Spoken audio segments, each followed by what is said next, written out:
Ladies and gentlemen, Railway Tech and Inamarine 2025 are more than industry exhibitions.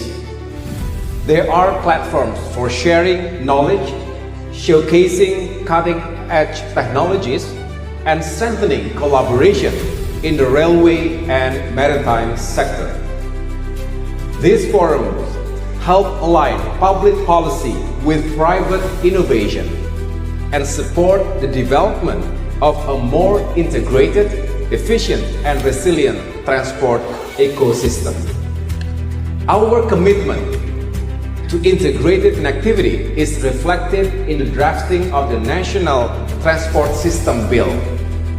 This proposed legislation will simplify and harmonize the regulatory framework by streamlining 12 laws, 6 government regulations, 5 presidential regulations, and 4 ministerial decrees.